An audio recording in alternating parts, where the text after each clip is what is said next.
Alors bon, qu'est-ce qu'il a encore? Mais il est très bon ce plat. Bouffe. Mais bouffe! Bouffe ou je t'en mets une! Mais enfin, il faut que tu manges. Puis, qu'est-ce que tu vas devenir si tu ne manges rien? Tu veux un yaourt? Un biscuit?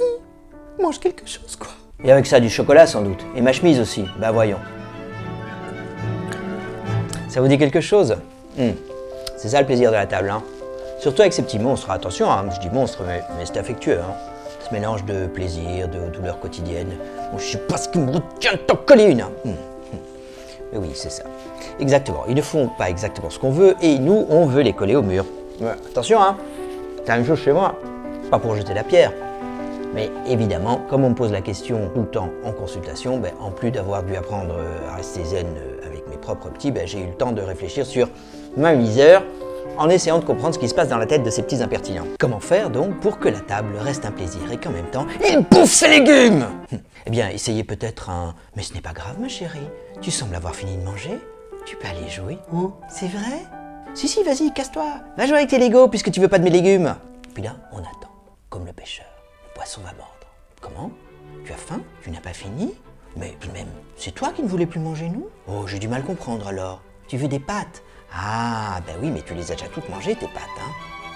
Il reste plein d'épinards, alors n'hésite pas tant qu'ils sont encore chauds, hein. Tu finis bien tes épinards et tu auras encore des pâtes. Quoi? C'est facile, non? Quoi? Tu veux du yaourt?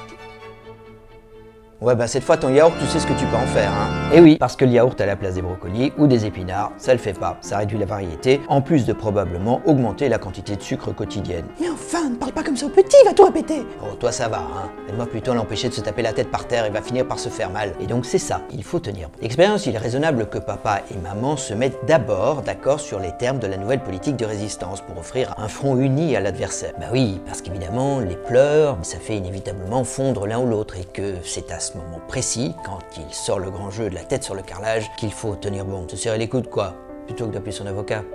L'adversité teste l'union. Après la tempête vient le calme, dit un proverbe chinois. Ou encore, celui qui se casse la tête en sachant qu'il n'aura pas de yaourt n'a pas encore tapé assez fort. Et donc, tenez bon, pour que la table reste un plaisir. Évidemment, parce que la petite, lorsqu'elle aura vu que ses contorsions sur le carrelage ne mènent qu'à de la douleur, elle s'arrêtera bien vite, d'une manière ou d'une autre. Et puis c'est vrai, vous ne l'aurez pas forcée à manger ce qu'elle refuse de manger. La faim s'en sera chargée. Faut faire confiance à la faim. Vous savez, dans les régions du monde où les enfants ne mangent pas à leur faim, ils ne se roulent pas par terre parce qu'ils ne veulent pas manger leur brocoli et qu'on leur a refusé un yaourt. Il n'y a pas de brocoli.